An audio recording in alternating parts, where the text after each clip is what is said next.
Puerto ரிக்கோல ஒரு தாய் Marisa வெண்டுரா ட்ரோன்ஸில இருந்து வந்தாங்கன்னு நினைக்கிறேன். நியூயார்க்குல அவங்க 10 வயசு மகன் தாய் கூட வாழ்றாங்க. அவங்க பள்ளிக்கூடத்துல பேச்சு போட்டா வேண்டாம்னு பிள்ளை கெஞ்சிச்சு. ஆனா அம்மா கண்டிப்பா பேச வைச்சாச்சு. ஒரு நாள் மன்ஹாட்டன்ல இருக்கிற பாரிஸ்ஃபோர்டு ஹோட்டல், அடடா என்ன ஃபர்ஸ்ட் கிளாஸ் ஹோட்டல். அங்க அவங்க வேலைக்காரியா இருக்காங்க. அவங்க friend Stephanie assistant manager position வேகன்சியா இருக்குன்னு சொல்றா. மேனேஜரா ஆகணும்னு மரிசா கனவு காணுறாங்க. ஆனா வேலைக்காரிய மேனேஜரா ஆவாங்கன்னா யாரும் நம்ப மாட்டாங்க. ஹோட்டல் ஓனர் புவேர்ட்டோ ரிக்கோக்காரங்கள ஒத்த டவல்ல அடிப்பாருன்னு சொல்றாங்க.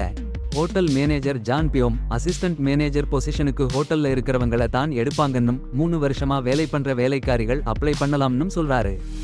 ஸ்டெஃபானி அப்ளிகேஷன் கொடுக்கறா. அப்புறம் அன்னைக்கு எந்த வேபிகள் வரப்போறாங்க, என்னென்ன ஏற்பாடு பண்ணணும்னு எல்லாருக்கும் சொல்றாங்க. SP director Caroline Lane, assemblyman Christopher Marshall, அவரு எலெக்ஷன் கேம்பெயின்ல பிஸியா இருக்காரு. கூட ஒருத்தர் இருக்காரு. அவரு நேக்கடா நடமாடி வேலைக்காரிய பெண்களை கவர்றதுக்கு ஃபேமஸ். அவன் ரொம்ப முகம் சுளிக்கிற மாதிரி இருந்தான். அதனால அவனுக்கு ஒரு தீம் வரல. மாரிசா மாலை 3 மணிக்கு கிளம்பணும், 4 மணிக்கு தாய் பேசுறதுக்கு போகணும். அவள் ஹோட்டல் தள மேலாளர் லைனலை பிடிச்சு நிறுத்தினா. அவள் சாட்டினியை கவர்ல கண்டாள்.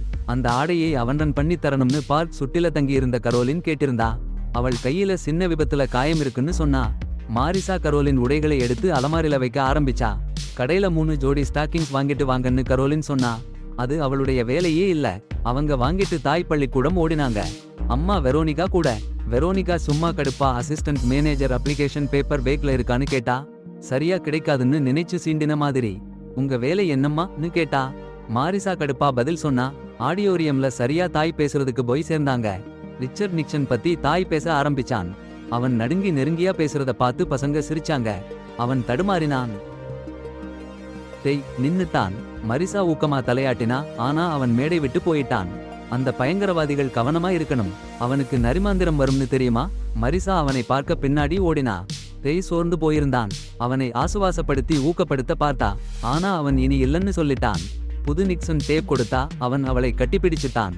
வார இறுதியில இன்னும் மனசு சரியில்லை. அவன் அப்பா ஒரு கெட்டவன். மரிசா ஹோட்டல்ல கூட்டிட்டு போனா. தன் வேலைக்காரி லில்லி கிட்ட கொடுத்துட்டு 27வது மாடியில இருக்கேன்னு சொல்லிட்டு போனா. பூங்கா அறைய சுத்தம் பண்ணும்போது ஸ்டெஃபானி மரிசா கிட்ட அப்ளிகேஷன் சப்மிட் பண்ணியான்னு கேட்டா. சப்மிட் பண்ணிட்டேன்னு சொன்னா. ஸ்டெஃபானி டால்சே அண்ட் கப்பானா உடை கண்டுபிடிச்சா. அதோட மென்மை பார்த்து அதிசயிச்சாங்க. யோ $5000 பார்த்து அதிர்ந்து போயிட்டாங்க. அது மரிசா சைஸ். அதை டிரை பண்ண சொன்னா. $5000 மதிப்புள்ள எதுவும் நமக்கு கிடைக்காதுன்னு சொல்லி அவள் உடனே மறுத்து அலமாரில வச்சுட்டா. கரோலின் உடை. ஸ்டெஃபானிக்கு இத்தாலிய ரத்தம். அந்த பொம்பளைய பாரு, எவ்வளவு பொறுமையா இருக்கா. சைகு பேர்லாம் போர் அடிச்சிடுச்சுன்னு 22வது மாடிக்கு போறான். அதே சமயம் ராஃப் எப்பெஸ் நடிச்ச கிறிஸ்டோபர் ருஃபஸ்னு நாய் ஒன்ன அழைச்சிட்டு வருவாரு.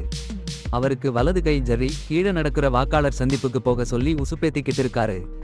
எதிராளி செனட்டர் வேட்பாளர் விக்டர் டெல்காடோவை அங்கேயே முட்டாளாக்கிடலாம்னு. லிஃப்ட் 22வது மாடியில திறந்தது. கிறிஸ்டோபர், ஜெர்ரி, ருஃபஸ் எல்லாரும் உள்ளே. தாய் சந்தோஷமா திரும்பி உள்ளே போறான். கிறிஸ்டோபரை பார்த்து கண்கள் கலங்க. தாய் ருஃபஸோட விளையாடுறத பார்த்து ருஃபஸ்னு பெயர் ரொம்ப நல்லா இருக்கும்னு சொல்றாரு. உங்க பெயர் என்னன்னு கேக்குறாரு. கிறிஸ்டோபர் தன்னை அறிமுகப்படுத்த. உங்களை எனக்கு தெரியும். உங்க வாக்களிப்பு வரலாறு, சுற்றுச்சூழல் கொள்கைகளில் உங்க நிலைப்பாடு எல்லாம் எனக்கு தெரியும். தாய் கத்தரான். நீங்க ரிப்பப்ளிக்கன் இல்லையான்னு கேட்கிறான். ஆமான்னு சொன்னதும் ட்ரம்ப் ரிப்பப்ளிக்கன். அவர் பொய் சொல்றாருன்னு கூவுறான் தாய். குண்டான ஜெர்ரி, எந்த பத்திரிகையிலிருந்து வந்தீங்க. உங்க அப்பா அம்மா காமலாவுக்கு வாக்கு போட்டாங்களான்னு கேக்குறாரு. தாய் சாமர்த்தியமா பதில் சொல்றான். கிறிஸ்டோபர் சிரிக்கிறாரு. லிஃப்ட்ல இறங்கிய உடனே கிறிஸ்டோபர் கிட்ட ருஃபஸோட அவனும் வரலாமான்னு கேக்குறான். அம்மா சம்மதிச்சா வரேன்னு கிறிஸ்டோபர் சொல்றான். உடனே ருஃபஸ ஜெர்ரி கிட்ட கொடுத்துட்டு கூட 22வது மாடிக்கு போறான். கிறிஸ்டோபர் அந்த சுவீட் உள்ளே போறத பார்த்ததும் ஸ்டெஃபானி மரிசா மேம்னு கூப்பிடுறா. கலங்கி போன மரிசா டால்சே அண்ட் கப்பானா உடை போட்டுட்டு படுக்கையறையில இருந்து வெளியே வர்றா. சம்மதிப்பு வாங்கியதும் கிறிஸ்டோபர் மரிசாவை பார்த்ததும் காதல் விழுந்துடுறான். உடனே தன்னை அறிமுகம் செய்துக்கிறான். ஸ்டெஃபானி மரிசாவ கரோலின்னு சொல்லி அதே டால்சே அண்ட் கப்பானா கோட் கொடுத்து அவங்களோட போன்னு உற்சாகப்படுத்துறா. நீ போய் அந்த தலைமுறை செல்வத்தை வாங்கிடு கத்தரா. கிறிஸ்டோபர் அவ சிங்கிள் மம்னு தெரிஞ்சுக்கிட்டு சன் கிளாஸ் போட்டுட்டு அவங்களோட போக சொல்றான். மரிசா தலை குனிஞ்சிக்கிட்டு கிறிஸ்டோபர் கூட போறா. பேக்ஸ்ட்ரோம் கிறிஸ்டோபரை சந்திக்க வர்றத பார்த்தா மரிசாவை அடையாளம் கண்டுபிடிக்க மாட்டான். ஹோட்டல்ல இருந்து வெளியில வந்த உடனே பப்பராசி கூட்டம் சுத்தி விளைக்குது. கிறிஸ்டோபர் மரிசா கிட்ட பார்க்ல சந்திக்கிறேன்னு சொல்லிட்டு அவங்களை எதிர்கொள்கிறான். ஜெர்ரி கிட்ட ருஃபஸ வாங்கிக்கிட்டு போகணும்னு ஜெர்ரி ஞாபகப்படுத்துறான். சரியாக 1 மணிக்கு லஞ்ச். டெல்டாகோ 1:30க்கு பூங்காவுல வரப்போறாரு. அட, டை ரஃப்ஸோட சந்தோஷமா நடந்து போறான் பாருங்க. மரிசாவும் கிறிஸ்டோபரும் ஒருவரையொருவர் அறிமுகம் பண்ணிக்கிட்டாங்க. அடடா, டை சும்மா மனசு சோர்ந்து போயிருக்கானாம். பேச்சு கெட்டு போச்சுன்னு சொல்றாங்க. கிறிஸ்டோபர்லாம் பேச்சு கொடுக்க நரம்பு பிடிச்சிடும்னு சொல்றாரு. என்ன சொல்றீங்க? அவங்க எவ்வளவு நாள் இங்க இருப்பாங்கன்னு கேட்டா, பாரிஸ்போர்ட்ல வேலை செய்யறவங்களா இருந்தாலும் சரி, வேபியா இருந்தாலும் சரி, சரியான பதிலை சொல்லிட்டாங்க. அவங்க வேலை என்னன்னு கேட்டா, அட போங்க, ஒரு பாப்பராசி மரத்துக்கு பக்கத்துல நிற்பதை கண்டுபிடிச்சிட்டாங்க.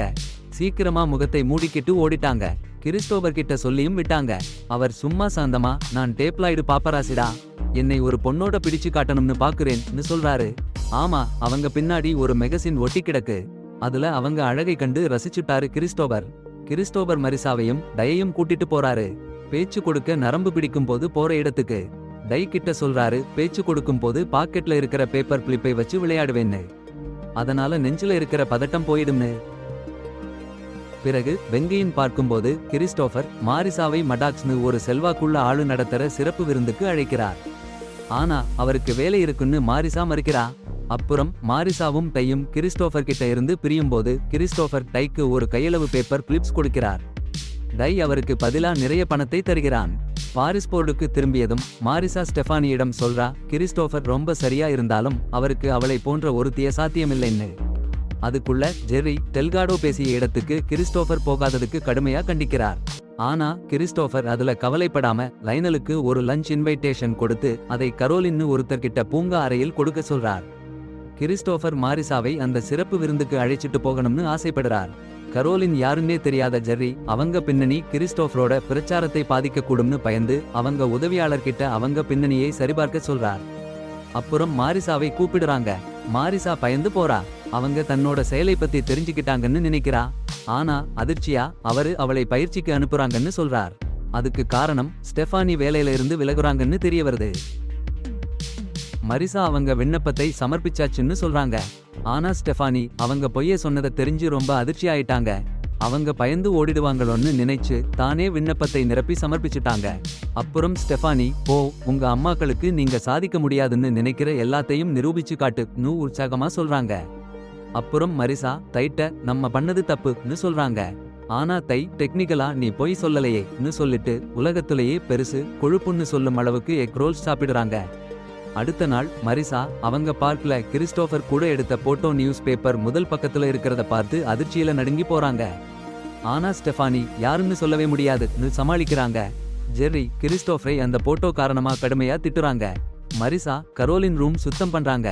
அங்க கரோலின் அவங்க ஃப்ரெண்ட் கூட சும்மா இல்லாம பண்றாங்க. கிறிஸ்டோபர் கூட சந்திக்க கரோலின் இன்வைட் வாங்குறாங்க. அவங்க ஃப்ரெண்ட்ஸ் ரொம்ப சந்தோஷப்படுறாங்க. கரோலின் என்ன உடை போடலாம்னு மரிசா கிட்ட கேக்குறாங்க.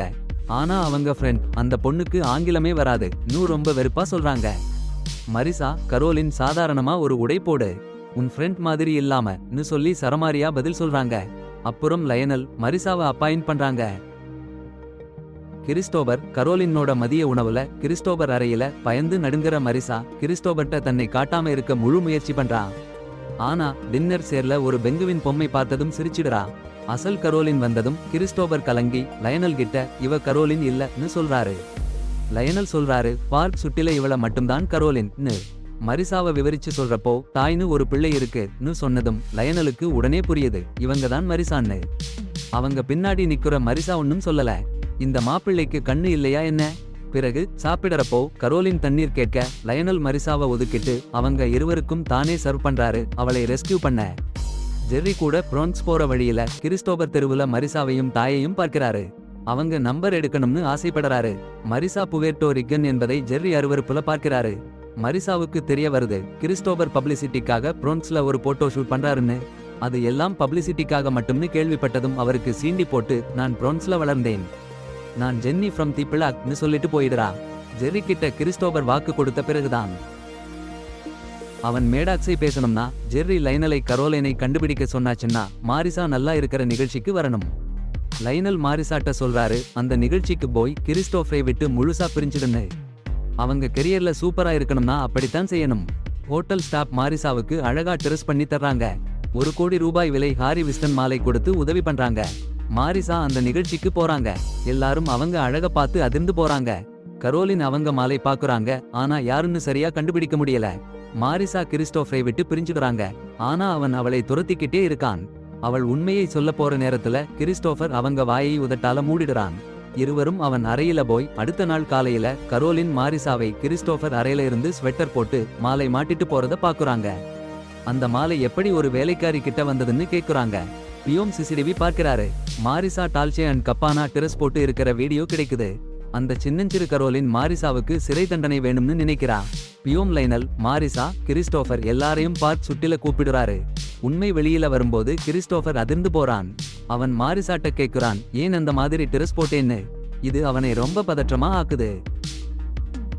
ஜெர்ரி வெளியேறிட்டான். மாரிசாவை வேலையில இருந்து ஒருத்தர் தூக்கி போட்டுட்டாங்க. அந்த தர்ஸ்டி கரோலின்னு ஒருத்தி கிறிஸ்டோபரை டேட் பண்ண முயற்சி பண்ணா. ஆனா அவங்க சாப்பாட்டுல உருகாய் பழமா உருளைக்கிழங்கு சாலட் சாப்பிடுறாங்களாம். கொடுமை. மாரிசா செக்யூரிட்டியிடம் டீய காட்ட லைனல் வேலையை விட்டுட்டதா சொல்லி நல்ல மேனேஜரா ஒரு நாள் ஆவன்னு சொல்லி அனுப்பி வைக்கிறான். கிறிஸ்டோபர் மாரிசாவை துரத்தி போறான். பேப்பர் வாலாக்கள் படங்கள் எடுக்கிறாங்க. ரோட்டிலேயே சண்டை. அப்புறம் ஒருத்தருக்கு ஒருத்தர் காதல்னு சொல்லிக்கிறாங்க. ஆனா வீட்ல வந்து மாரிசா அவனை கட் பண்ணிடுறா. வெரோனிகா வந்து கிறிஸ்டோபர் மாதிரி ஆள டேட் பண்ண உனக்கு எந்த ரைட் இல்லைன்னு சொல்றா.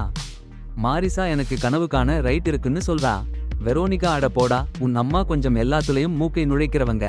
அந்த கிறிஸ்டோபரை விட்டுடு. கிறிஸ்டோபருக்கு டிவில அவங்க சண்டை போடுறது மிகப்பெரிய ஷாக். அவன் இப்ப பிரஸ் மாரிசாவை ஏதாவது பண்ணிடாதீங்கன்னு ஸ்டேட்மெண்ட் விடுறான். மாரிசா ரூஸ்வெல்ட் ஹோட்டல்ல வேலை பார்க்கிறா. கிறிஸ்டோபர் அவளை பத்தி எப்பவும் யோசிச்சுட்டு இருக்கான்.